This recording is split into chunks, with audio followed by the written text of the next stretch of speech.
ดิฉันนางสาวสกลวัฒน์ผ่องพัฒน์มาจากโรงเรียนโนนเทพมาในบทเพลงกล่อมลูกขอเชิญรับชมและรับฟังได้แล้วค่ะ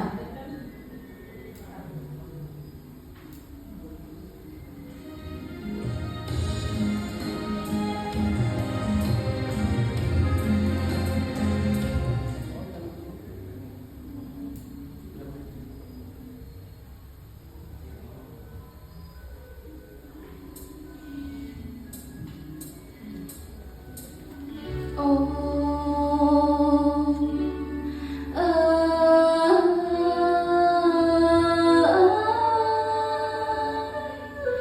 อีนางลูกแม่นี่คนดีของแม่นี่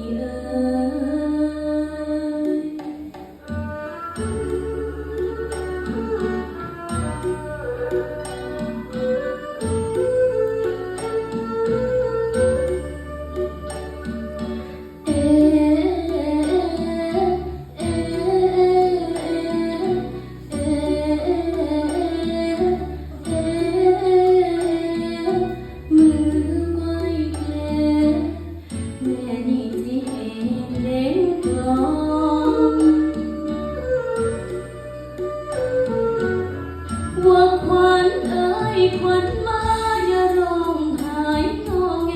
ที่บ้านพี่เรือนต้องพักดูแลลูกแม่หลับให้สบายแม่ที่เอาเดือนตามตายเอาร่องไม้ตามชายคาแม่ธรณีพระแม่คงคากอดวิญญาเจ้ามาจนใหญ่รักไม่มีพ่อแม่ห่วงเจ้าดังดวงใจโลกกว้างที่เจ้าคอยบินไปมีความห่วงใยแม่ตามใจต่อยเที่ยวทางกลางป่าอ่อนล้าป่าดิบที่ต้นเจ้าอย่าลืมที่นอนหมอนเก่าอย่าลืมปลาร้าปลาเจ้าอย่าลืมส่งข้าวถึงแม่บังดาลูกเด้อโคราชบ้านเองเขาใหญ่แล้วเพลงคงไพเสียงนกละเมอ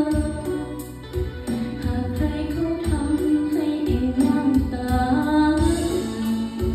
ที่เอารักแท้ของแม่เยียวยา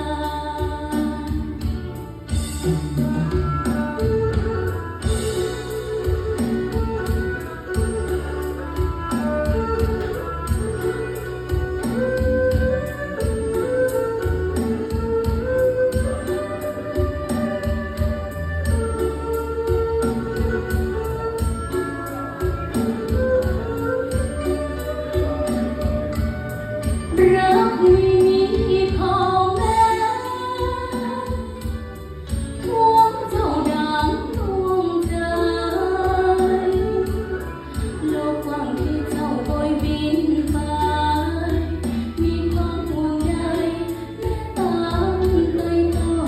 ยเที่ยวทางกลางป่าอ่อนล้าป่าดิบที่ต้นเจ้าอย่าลืมที่นอนหมอนเก่าอย่าลืมปลาร้าปลาเจ้าอย่าลืมส่งข้าวถึงแม่บังดาลูกเด้อโคราชบ้านเองเขาใหญ่แล้วเพลงคงไพเสียงนกละเมอหากใครเขาทำให้เองน้ำตาที่เอารักแท้ของแม่เยียวยาเอ๊เอ๊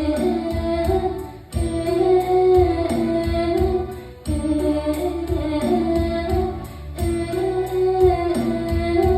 มือไม้เพลแม่นี่จิเพล